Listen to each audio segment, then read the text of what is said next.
Remember the hereafter, and you will remember why you are here. Remember the hereafter, and you will remember why you are here and what you are after. الحمد لله رب العالمين والصلاة والسلام على سيد المرسلين أما بعد فأعوذ بالله من الشيطان الرجيم بسم الله الرحمن الرحيم الصلاة والسلام عليك يا رسول الله وعلى آلك وأصحابك يا حبيب الله الصلاة والسلام عليك يا نبي الله وعلى آلك وأصحابك يا نور الله صلى الله تعالى على محمد صلى الله عليه وسلم. Viewers of Madani Channel, welcome back to YOLO. Alhamdulillah Rabbil Alameen, we've got some very interesting topics for you. A group of nations like no other nation. Allahu Akbar. This nation is surely intriguing, or the two nations I should say. But before we go there, let me give you a beautiful hadith mubarakah in relation to the benefit of reciting Durood Pak upon Nabi Kareem sallallahu alayhi wa sallam. You know, the path to Jannah is a very important one. And our test in life is to stay steadfast upon it.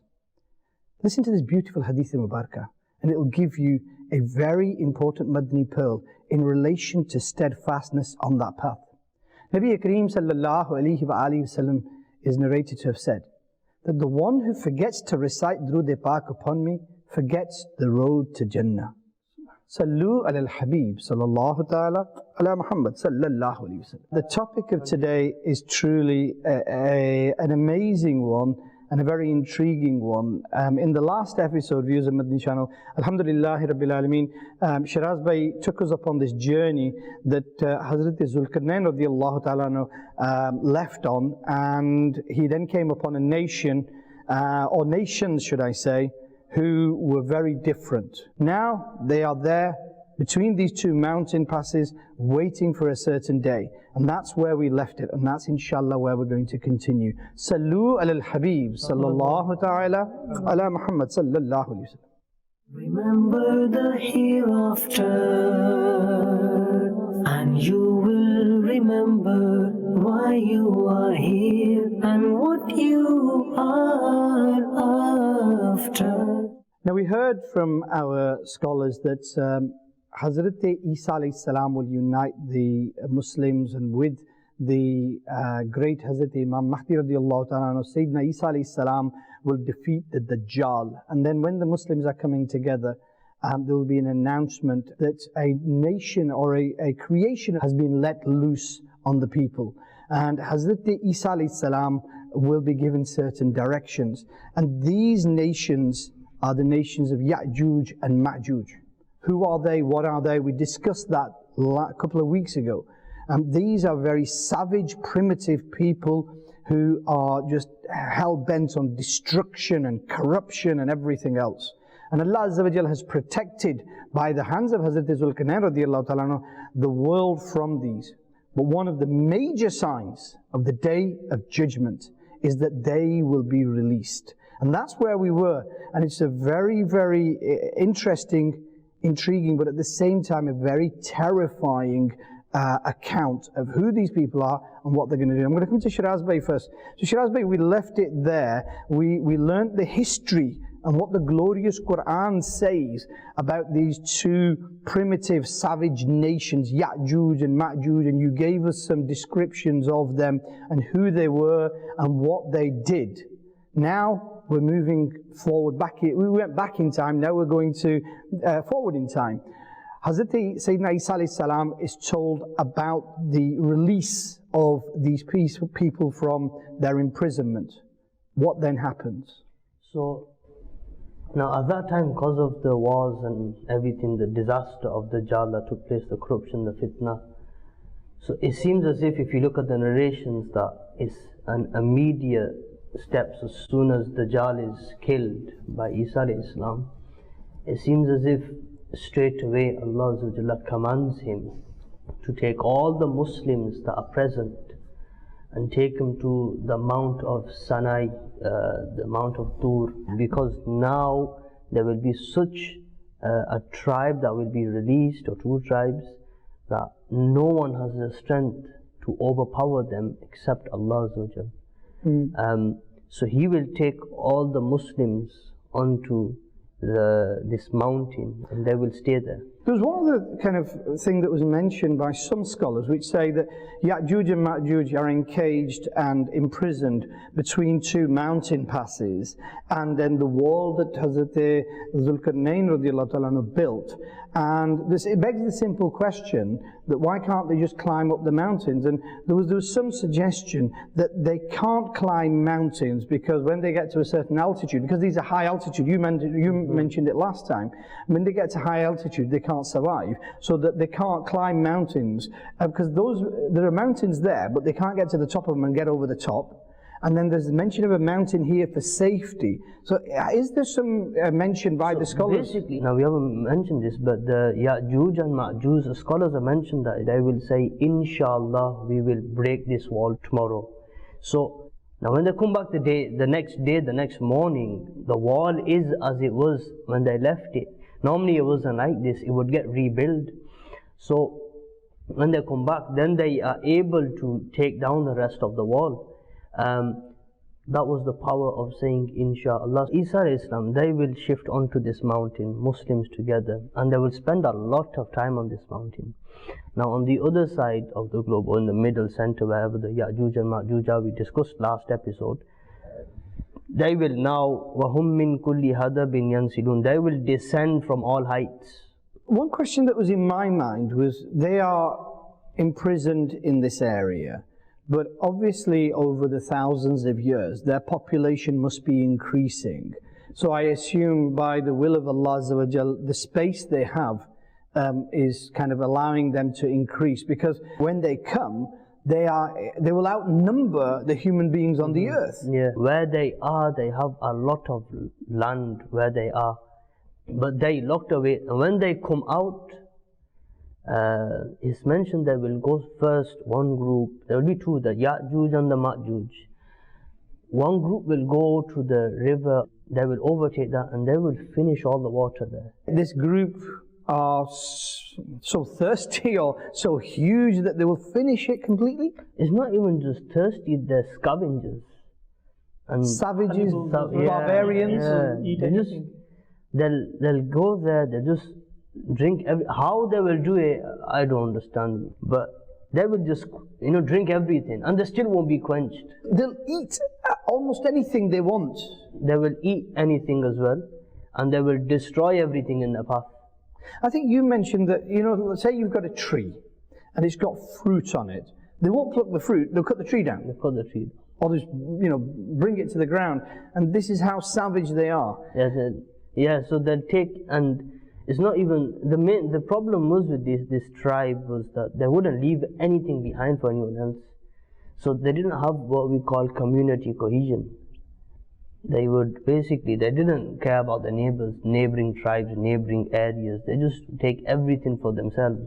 So when they come out of their imprisonment, they just leave a path of destruction wherever they go. And because their numbers are so huge, that path of destruction must be absolutely gigantic. Yeah, and so they will take over the oceans, the rivers, they'll drink everything. The food, the meat, they will finish everything.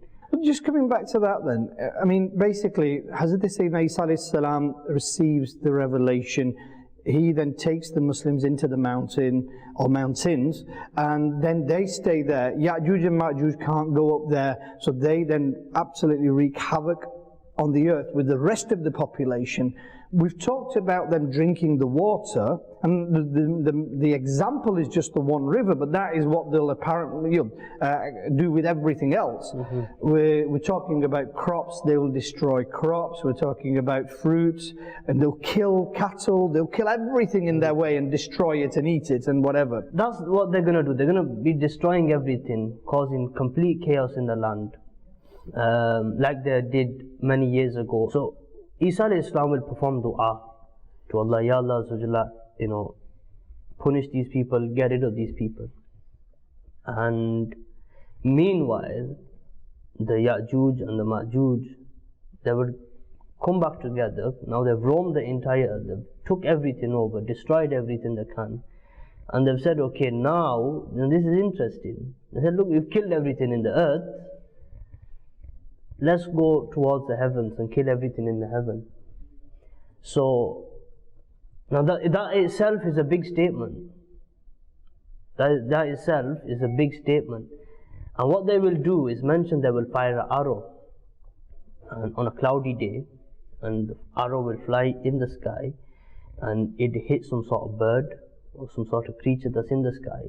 It'll go straight through the bird, and the arrow will come, land back down, and it'll have blood on it. And then they will say, now we have killed the one who's in the sky as well. Now they believe that these people are the complete rulers of the skies and earth. And now Allah will send a naghaf.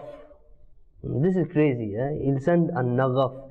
Naghaf means a small sort of spider, some sort of creature. That's what's mentioned. It's like some parasite. Sort of parasite. But now this will go into the necks. So basically from the neck onwards, it will mess the body up. It will begin to damage the body, and slowly they will die, they'll perish. So one by one, but all together, they'll all basically perish and die, and the bodies will just be left. And the smell, the stench will start to be released, the odor from their bodies. Then what will happen is Allah will send a rain, such a special rain. Balki even before this, what will happen? Them birds. This is interesting. The birds, yes. These birds will come after the dua of Isa alayhi salam, and they will pick up the Yajooj Majooj bodies. Then comes the rain. Then comes this rain will just sterilize everything, clean everything. And that's when, for another time where animals become passive, these aggressive animals, they'll become passive again, that a lion would play with deer. It'll turn into that time where a full family or full village can eat one fruit. That's how much barakat there will be in food. So things will return to peace, and there will be complete Islam all over the earth? So now peace will spread. The lands are pure, the kids will be playing with snakes, everything will be in the harmony mode, the tranquility, peace, sukoon. There'll be a lot of barakat in time, in food, in everything. I suppose this is a very unique time, because it's almost a time like when Hazrat Sayyidina Adam alayhi salam came, or after the flood of Sayyidina Nuh alayhi salam, where there is only the Prophet or the prophets and the Muslims there left. They will actually say that I wish the ones that had passed away before this were alive today to see this time. Allah. Because that's how much of an amazing time it would be. Just complete sukoon, no stress about bills, about dunyavi things, no stress at all. It's just completely stress-free. No fitna, no fasad, no murder, no corruption, nothing. And then at that time, giving out zakat, there will be so much zakat going out, because everyone's giving it in, that no one will be able to take. So now, today you'd never see that happen. Someone gives you money, you close your eyes. But it may sound fanciful, but it's happened. It's happened in the era of Hazrat Sayyidina Umar Farooq radiallahu ta'ala, Hazrat Sayyidina Umar bin Abdul Aziz radiallahu ta'ala. So it has happened. Yeah, Twice completely happened. finished poverty.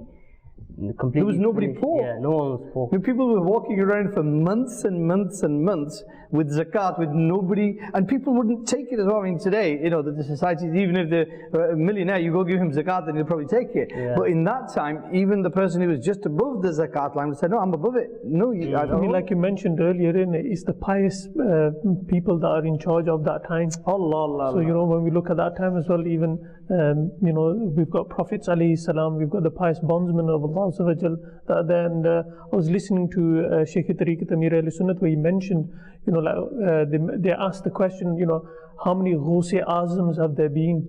And Amir al-Sunnat on Madani Muzakra, he answers it, and he says, the first Ghawse Azam was Hazrat Hassan Mushtaba radiallahu ta'ala anhu, and then Ghawse Azam Shaykh Abdul Qadir Jilani radiallahu ta'ala anhu, and the final one will be Hazrat Imam Mahdi radiallahu ta'ala anhu. So if you look at it, the time will be that time where the pious people, the friends of Allah Azza wa Jal, the Nabis of Allah Azza wa Jal will be present.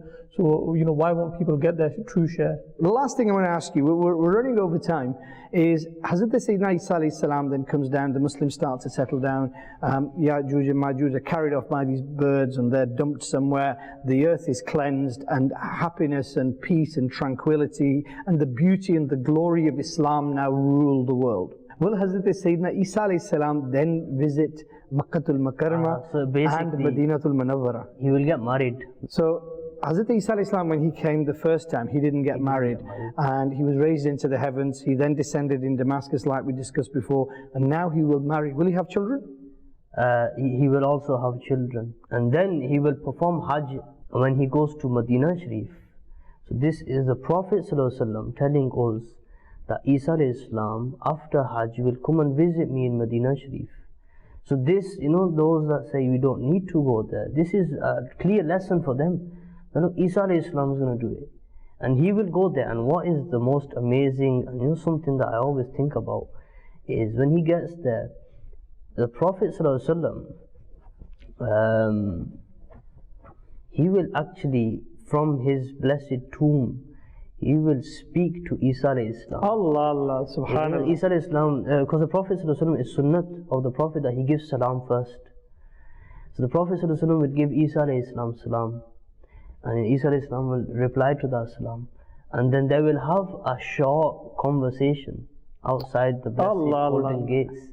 And then next to Nabi Kareem sallallahu alayhi wa alihi wasallam, there is a space Mubarak, that is the space that Hazrat Sayyidina Isa alayhi salam will have. And on the day of judgment, which we're going to come to, Nabi Kareem sallallahu alayhi wa sallam will be the first to rise from there, Roza Mubarak, and then Hazrat Sayyidina Isa alayhi salam, and then Hazrat Abu Bakr Siddiq radiallahu ta'ala. We've got to move on. We've overrun again, but it was truly an insight into these amazing events to come. Viewers of Madani Channel, there's a lot to learn in there. But if you want to learn more, go to dawatislami.net, download Quranic Wonders. That's got a lot of beautiful stories in relation to the prophets. And for those of you who, mashallah, want to go that bit further, download Siratul Jinan Sharif and download the particular volume where the tafsir, the commentary, is done of Surah Kahf Sharif, and start to read that. If you read it slowly and try and digest it, it may take you a few weeks, but it is going to be the best thing you've ever done in your life. And you can download it for free at dawatislami.net. We've got to move on. Sallu ala al-Habib sallallahu ta'ala ala Muhammad sallallahu alayhi wa sallam. Remember the hereafter, and you will remember why you are here and what you are after. Riyazat ke yahi din hai, burape mein kahan himmat hai. Now, this couplet, what it says is this, that when you're in your youth, when you're in your prime, those are the days to turn to Allah Azza wa Jal. Those are the days of obedience. Those are the days of worship. Those are the days of striving in the cause of Allah Azza wa Jal. Those are the days of loving Nabi Kareem sallallahu alayhi wa sallam. Those are the days of protecting your salah. Those are the days to go into the masjids. Those are the days to sit for an hour and read the glorious Quran. Those are the days spending your day reading through the Pak on Nabi Kareem sallallahu alayhi wa sallam. Those are the days to decorate your life. And yet what do? We say, when I get old, I'll start reading the Bible. When I get old, I'll go to the masjid. When I get old, I'll read the tafsir of the Quran. But we don't know if we're going to reach there, and if when we reach there, we're going to have the opportunity to do it. So our social issue today is a very beautiful one. The excellence of worshipping Allah Azza wa Jalla in your youth, and the life of Hazrat Shaykh Abdul Qadir Jilani radiyallahu ta'ala. Now I'm going to start with a story that you all will have heard, that the great Shaykh Hazrat Ghaus Azam radiallahu ta'ala was on a journey. He was going to seek knowledge to Baghdad, and bandits and robbers and thieves attacked the caravan. And they walked past him and said, "Have you got anything?" And he was a young man. The scholars write 18 years of age. 18 years. At the age of 18 years, we have all sorts of desires. But unfortunately, we don't have a desire to learn the deen of Nabi Kareem sallallahu alayhi wa sallam. But he did. And the robbers said, "What have you got?" And he said, "My mother has sewn 40 gold coins into my shirt. And the narration says that the first robber, he said that, he laughed at him and walked past. And he's continued to say this. And eventually, they took him to the chief, thinking this young man, this youthful man, is actually taking the mickey out of us. He's pretending he's got gold coins. So the leader of these bandits, he says, why are you doing this? He says, no, I'm not lying. I do have 40 gold coins. He said, we're thieves. We're robbing your caravan. Why would you tell us that you've got 40 gold coins? If you hadn't told us, we wouldn't have known. He said, yes, but my mother told me never to lie. When I left home, the one thing that my mother said was, beta, never lie. And so I could not break the promise I had given to my mother. And the chief of the bandits immediately said, look at this young child. That he can't break the promise he's given to his mother, and yet I am breaking the promise I've given to my Allah Azza wa Jal, my Creator. All of the bandits, they repented on the hands of Sayyidi Ghaus Azam radiallahu ta'ala anhu, and the scholars say that each one of them went on to become walis of their time. And these were the first people who repented on the hands of Sayyidi Ghaus Azam radiallahu ta'ala anhu. Now he was just 18 years of age at that time. What are we doing with our youth? Where are we wasting it? Where are we spending it? That is our social issue for today. Ji, Bisharat bhai. Subhanallah, that waqia, in itself, there's even a statement where Ghaus Pak radiallahu ta'ala anhu himself, he's asked by somebody later on in his life, how did you reach this maqam, in terms of piety? And his reply was, I stuck by that advice that my mother gave me, which was never to tell a lie. And that's how important that is. And it gives two lessons as well. One is, parents to teach their children, but at the same time for them obedient children to listen and take that advice on board as well. Subhanallah Azza wa Jal. I want to start off with the Hadith Mubarakah of the Prophet Sallallahu Alaihi Wasallam, where the Prophet Sallallahu Alaihi Wasallam stated, from amongst his creation, Allah Azza wa Jal likes the most the handsome faced young man who spends his youth and beauty in worshipping Allah Azza wa Jal. And Allah Azza wa Jal gets proud with him in the presence of his angels, and he says, he is my real bondsman. Allah. So dekhe ke, even Allah Azza wa Jal feels, pride that, look at this young man or this young person, I've given him, youth, and he's spending his youth in my way. And we see it today as well, Harun Bhai, when we visit, for example, the Haramain Sharifain, you go to perform Hajj, etc. And, Burape, which, like you did the share earlier on, kahan himmat, and you see sometimes, the elderly and they're finding it difficult to do certain things. But when you look at the young people that are there, that, when you're doing the Safa, Marwa, this is the Javani, and and this is the himmat that Allah Ta'ala has given you in that Javani, to be able to perform that ibadah. See, we know about Hazrat Ghaus Azam radiallahu ta'ala that they used to read 1,000 nafils every night. Now they didn't wait till the age of 60 or 70 to do that. This was what their youth was spent doing. Because if you said to, over 40 or 50 to read, that was obviously a saintly miracle as well, but it was a lesson for us as well to read that. But when you're 18, 19, 20, to that age, you can stay up all night. You can do that. I mean, it's like, you may think it's difficult, but when you go to, say young lads are playing football, there's a free pitch. They stay on there for 5, 6 hours. They play for all that time. Why? Because their mind's into it. Their mind is entertained by that particular sport. But Sayyidi Ghaus Azam radiallahu ta'ala, he was lost in the love of Allah Azza wa Jalla and his Habib sallallahu alaihi wasallam. So praying those 1,000 nafils was nothing to him. I'm going to come back to our topic, the youth. The most precious commodity, the most precious thing we have is our youth. Because once it's gone, no matter if you're a millionaire or whoever you are, you can't bring it back. That power, that thinking, that intellect, those skills, that being able to be steadfast, being able to strive, that can only happen when you're young. Your mind is strong, your body is strong, and everything else. So, in a way, these 20, 30 years, from about 16, 18, 20 onwards till about 40, 45, these are the main years of your life. And these are the most precious. And these are the most amazing, and these are the ones that you get tested in. And in essence, if you spend those in the way of Allah Azza wa Jal, you are presenting in the court of Allah Azza wa Jal your most prized possession, aren't you? Yeah, they said prime time is the best time.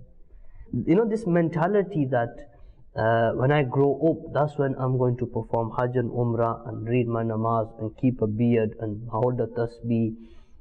This mentality, it comes from directly from the shaitan. He gives you lambi umeed, makes you, have long, high hopes. Directly from the shaitan, he makes you feel as if life is long. But in your own areas, wherever people are living, they've all seen scenarios where young people in their youth have died just suddenly. They don't even realize, they wouldn't even think that this person was going to die today, and that it has happened. And the reality is, we think that we're something special where it won't happen to us. That's the thing, we think that it won't happen to us. That was him, bachara, it happened to him, it won't happen to me.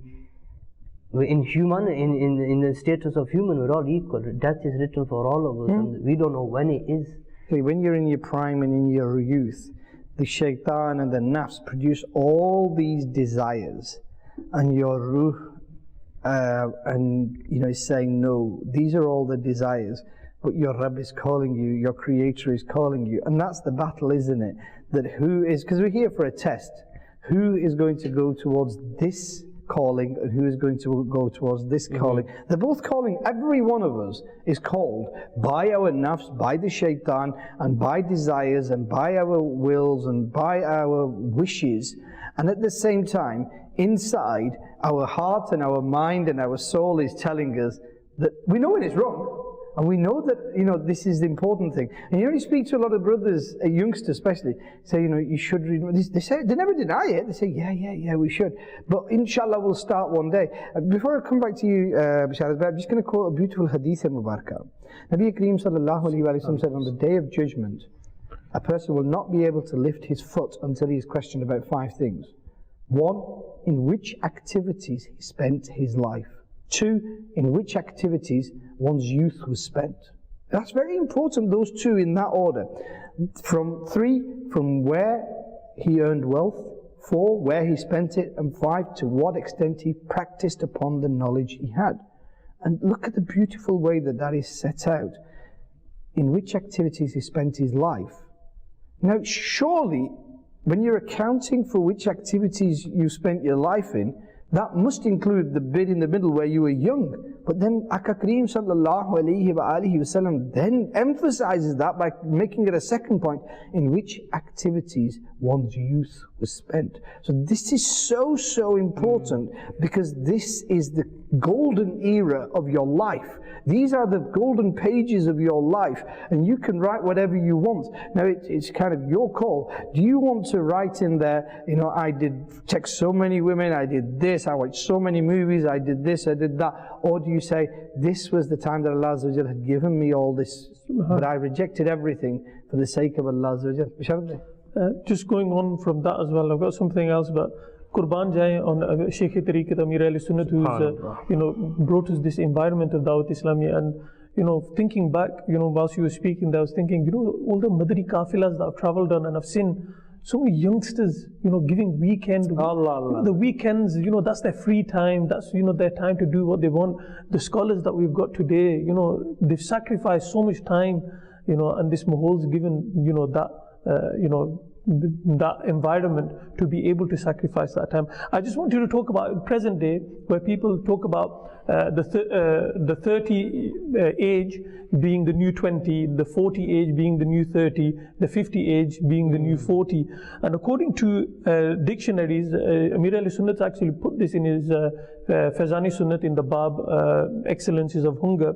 A person remains, this is according to Islam, remains young from maturity until the age 30 to 40 years. From 30 to 50 years is the period of middle age, when old age starts after 50 years. So in Islam we're being taught that, when you hit 50, you're old age technically. So sometimes we fool ourselves, when we're saying the 50 is the new 40.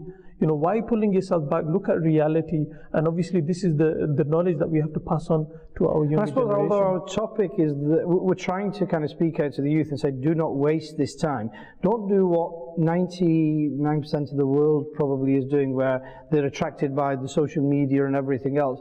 Why don't you become those special people of Allah Azza wa Jal? And Nabi Kareem sallallahu alayhi wa sallam said, from the creation Allah Azza wa Jal loves the most that delightful young man who spends his youth and his beauty in worshipping Allah Azza wa Jal. Allah Azza wa Jal takes pride of him in front of the angels and says, okay, this is my real slave and servant and bondsman. Allahu Akbar. So Allah Azza wa Jal, the Creator, when you're young and you give up all these things and you stick to the obedience of Allah Azza wa Jal, Allah Azza wa Jal mentions you in front of the angels. How amazing is that? But Harun, all that comes into yaqeen. How much yaqeen do we have of that?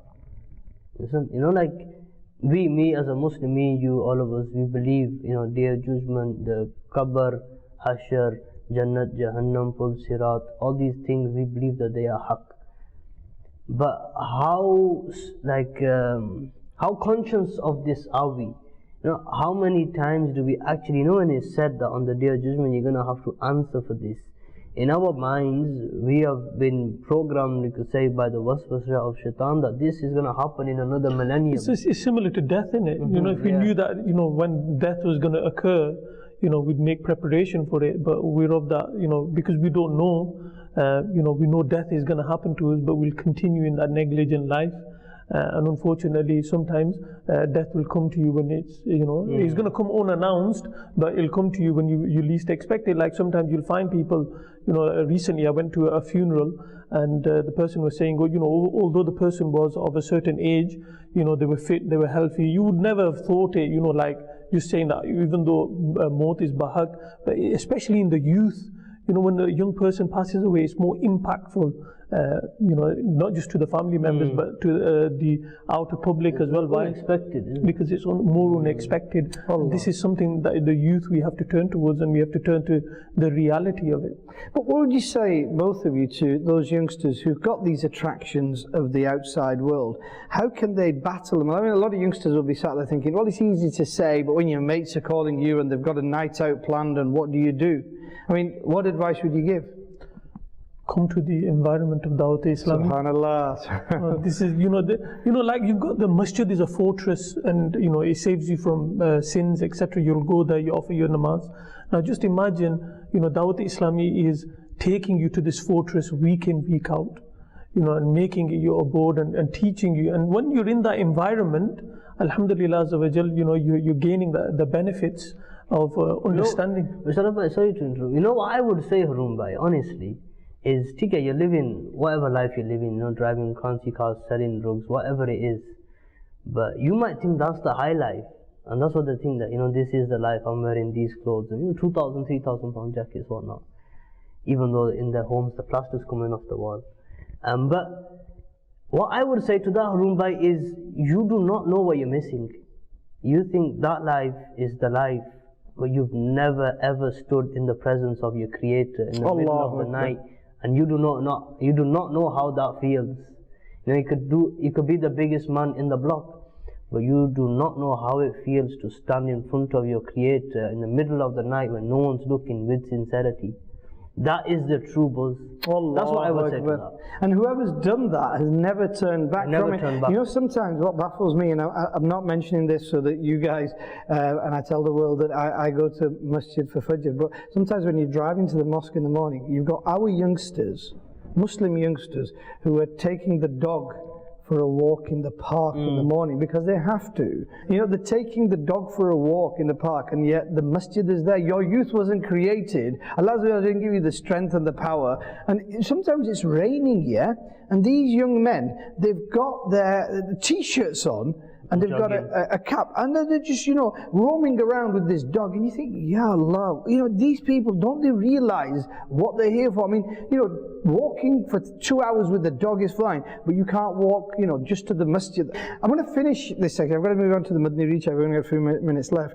May Allah give us all the opportunity to realize how our, a lot of people, they aspire to Sayyidi Ghaus Azam radiallahu ta'ala, but Sayyidi Ghaus Azam radiallahu ta'ala spent every moment of his youth in the servitude of Allah and His Habib sallallahu alayhi wa sallam. May Allah give us just one little iota of that love he had for the best of creation and that worship he did in the court of Allah. We've got to move to our final section. Sallu ala al-Habib sallallahu ta'ala ala Muhammad sallallahu. Remember the hereafter, and you will remember why why you are here and what you are after. The love of Nabi Kareem sallallahu alayhi wa sallam is the essence of life. We heard from our learned scholars that has the Abi Hayat, the fountain of eternal life, some scholars have described as the love of Nabi Kareem sallallahu alayhi wa sallam. And you know, if you want to get a real glimpse of that true love, then you have to look at the life of the Sahaba Ikram. There is nobody better to show you that love, that affection of Nabi Kareem sallallahu alayhi wa alihi wasallam than the blessed Sahaba, who even after Nabi Kareem sallallahu alayhi wa sallam put a veil between themselves and this world, the Sahaba Ikram were so lost that they didn't know what had happened, and they were just overcome, and they spent their lives just remembering the time, that best time that they had. Once Hazrat Umar Farooq radiallahu ta'ala, the great Farooq-e-Azam, was talking about Nabi Kareem sallallahu alayhi wa alihi wasallam, and this is when he was Amir al-Mu'mineen, and he would speak about Nabi Kareem sallallahu alayhi wa alihi wasallam, and he couldn't bear to talk about Nabi Kareem sallallahu alayhi wa sallam and keep his eyes clear of tears. He would just start to cry, he would grieve, and he came to such a state that just the love and the memories of Nabi Kareem sallallahu alayhi wa sallam. And he once said that Nabi Kareem sallallahu alayhi wa sallam was the most merciful, O people. And to the people, then he would say, Nabi Kareem sallallahu alayhi wa sallam was a father to all the orphans. Then he would say, my Habib sallallahu alayhi wa sallam was the bravest amongst everybody. Then he would say, my Habib sallallahu alayhi wa sallam had the most beautiful and luminous face of everybody. Then he would say, my Habib sallallahu alayhi wa sallam had the most sweet and pleasant fragrance that I have ever had. And my Habib sallallahu alayhi wa sallam had the best lineage, you know, and my Habib sallallahu alayhi wa sallam was the most worthy, the most honorable, and there was none like him, and there will never be anybody like him. And now just from those words, viewers of Madani Channel, you can tell how lost the Sahaba Ikram were, how mesmerized they were in the beauty and the love of Nabi Kareem sallallahu alayhi wa sallam. Life is all about your true love in the court of Nabi Kareem sallallahu alayhi wa sallam, and your obedience and your worship in the court of Allah Azza wa Jal. But your obedience and worship has a precondition, and that precondition is the love of Nabi Kareem sallallahu alayhi wa sallam. The stronger this is, the greater heights you will reach in the court of Allah Azza wa Jal. May Allah Azza wa Jal give us all one atom's weight of the love that Hazrat Sayyidina Umar Farooq radiallahu ta'ala anhu had of Nabi Kareem sallallahu alayhi wa sallam. Ameen bijahin Nabi al-Amin sallallahu alayhi wa sallam. Sallu ala al-Habib sallallahu ta'ala ala Muhammad sallallahu alayhi wa sallam. Remember the hereafter, and you will remember why you are here. Remember the hereafter, and you will remember why you are here and what you are after.